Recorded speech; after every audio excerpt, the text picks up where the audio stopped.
Welcome to The Explainer.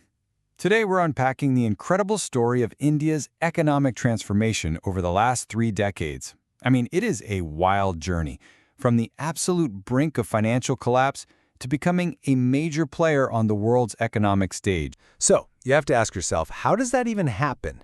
How does a country with barely enough cash for 3 weeks of survival become a global economic force? Well, it all started with a crisis so severe it forced a dramatic, system-wide change. We're talking about a real national emergency, a moment when India was staring right into the abyss. So how did it pull back? Let's dive in. All right, we're going to look at this as a 3-act story. First, we'll go back to the crisis that pushed India right to the edge. Then, we'll get into the Great Reboot of 1991, that honestly changed everything. And finally, we'll unpack the ambitious new chapter that's being written as we speak. Okay, let's set the scene. It's 1991. For decades, the Indian economy had been kind of stuck, trapped in this maze of regulations and state control. This whole system, which was originally designed for self-sufficiency, was now just completely overloaded and grinding to a halt. A huge part of the problem was that the government spending was just spiraling out of control. The fiscal deficit, that's the gap between what the government earns and what it spends, had ballooned to a massive 8.4% of GDP. For any economy, that is a giant red flag waving in your face. And all that overspending, it just fueled runaway double-digit inflation. The price of everything, food, fuel, you name it, was soaring. This was wiping out people's savings, crushing ordinary citizens, and just totally eroding any confidence in the economy. And this, right here, this is the tipping point. India's foreign currency reserves had basically vanished. The country had just enough money left to pay for 3 weeks of essential imports, things like fuel. And after that, it would be unable to pay its bills. A complete, catastrophic default. The lights were about to go out. So, with its back against the wall, India had no choice but to hit Control-Alt-Del on its entire economic philosophy.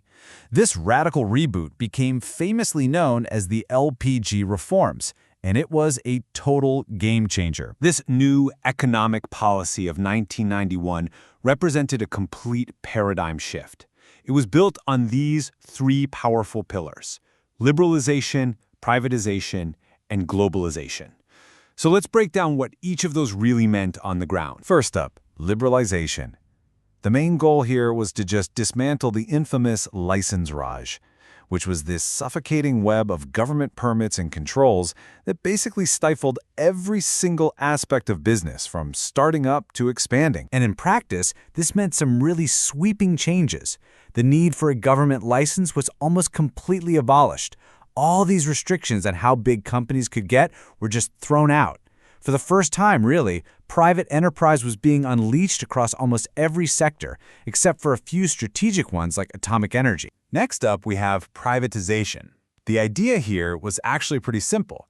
Take all these inefficient, state-owned companies and transfer them to the private sector.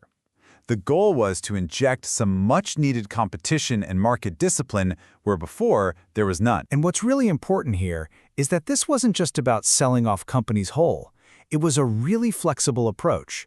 They used everything from selling shares to creating joint ventures, all of it designed to force these old state-run monopolies to actually compete. And the third pillar, globalization.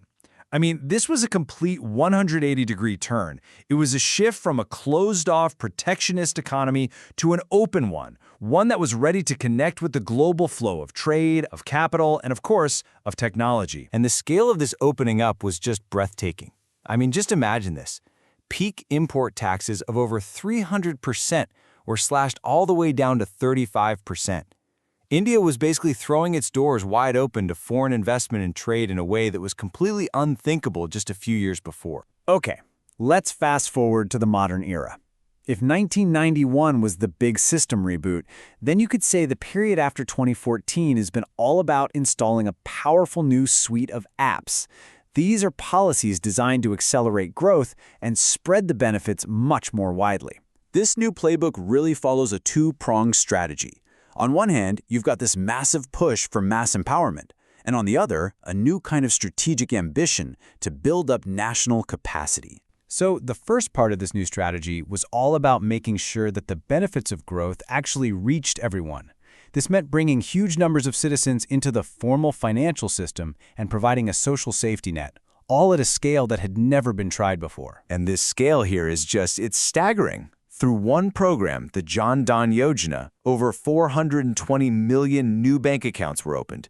Think about that. That's like giving everyone in the entire European Union a bank account, connecting them to the formal economy, many for the very first time. Now, to fuel this new way of enterprise, the Mudra scheme created a super simple, tiered system for small business loans. And the crucial part? These loans required no collateral. This gave millions of street vendors and micro-entrepreneurs their first real access to formal credit to start or grow their business. It was a huge deal. All right. The second part of the strategy is all about building up domestic muscle.